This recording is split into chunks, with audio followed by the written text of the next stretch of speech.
Hello, welcome to another episode of Study Abroad.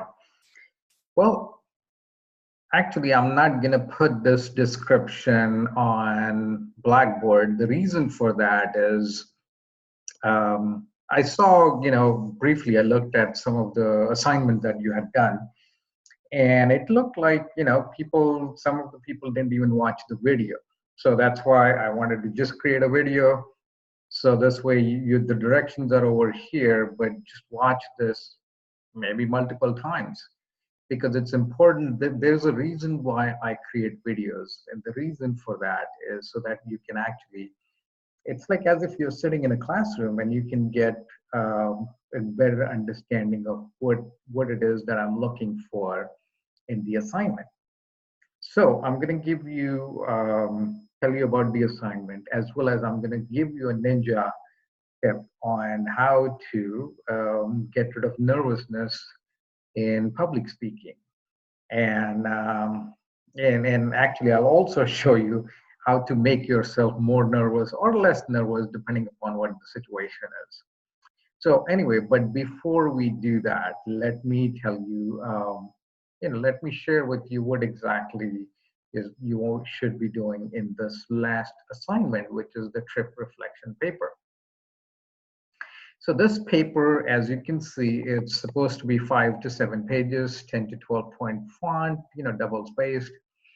And make sure you name your file this way because this helps me when I download things and I'm at the airport or something. I can always, um, you know, uh, I can score your assignments much better this way.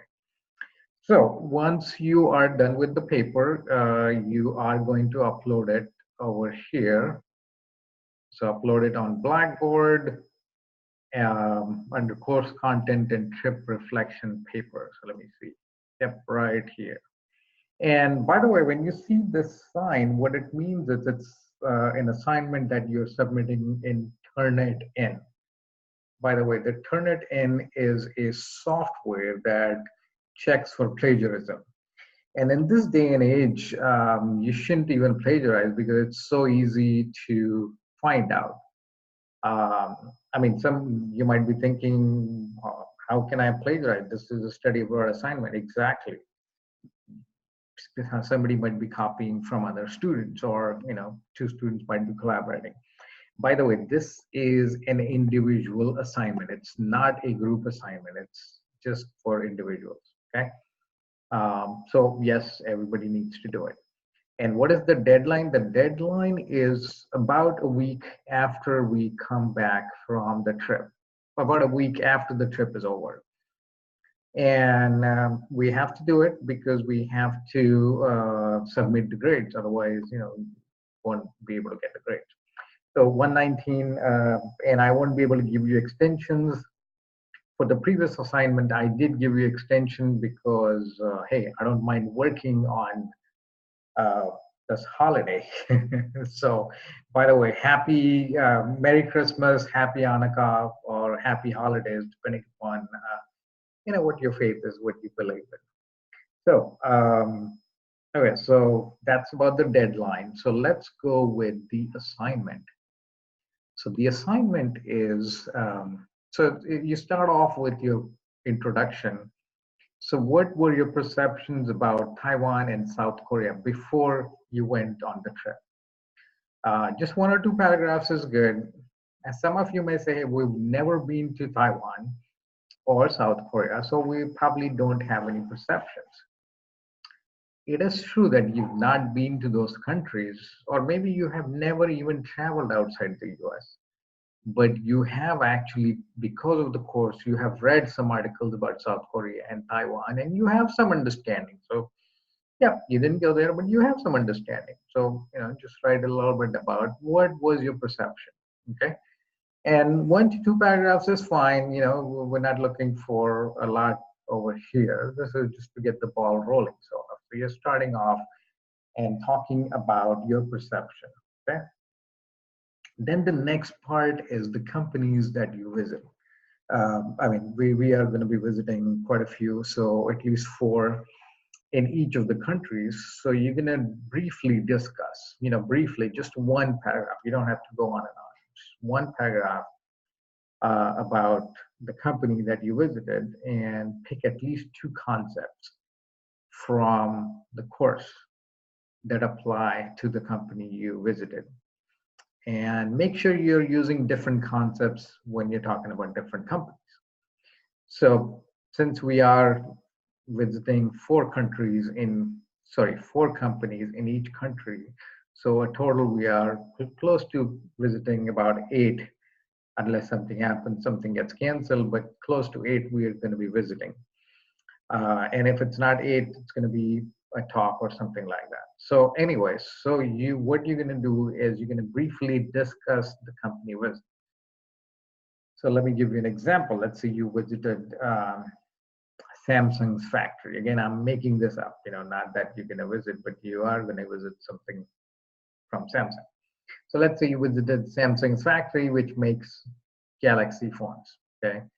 So, you can say you visited this factory, it makes, Galaxy phones, and it produces half the world's phones, whatever it is, okay? So briefly you described in one or two paragraphs one paragraph as to what the company does or the place you visited does, and then pick at least two concepts that apply to the company you visited. So going back to the example of Samsung, by the way, concept doesn't mean the main thing for that week. Each week we're covering different materials, and there are more than one concept. There are plenty of concepts in that. So let's just say we pick Samsung again, and let's say you want to talk about mode of entry. So under mode of entry, there are lots of different ways a company can enter a country, okay? Or it can do business inside the country or go outside the country. So mode of entry, Samsung is operating. How is it operating over there? Does it have partnership? Does it have joint ventures? How is it doing that? Okay. So if you were to talk about Samsung's partnerships and joint ventures, guess what? You already covered two concepts. Okay. So that's what I'm talking about. So you want to pick at least two concepts that apply to the company. Make sure after you have discussed those concepts, pick some other concepts for the new company that you're going to be covering. So if you're covering another company that is into agriculture, okay, guess what? You're not going to use the same two concepts that you discussed for Samsung. Try to pick some other concepts. Okay. So this way you'll be covering all the concepts that are covered in the class. So for the company visit, you're going to briefly talk about the plant that you visited or the office that you visited, and then pick at least two concepts. Okay. Concept doesn't mean main theme. It is part of the theme or part of the discussion for that week. Okay. Whatever concept applies to the company. Same thing you're going to do for the cultural visit, meaning briefly discuss what the visit was about, where did you go, and apply two concepts. And then later on you want to end it with a strong conclusion. What did you learn from this trip? How has this trip helped you expand your worldview?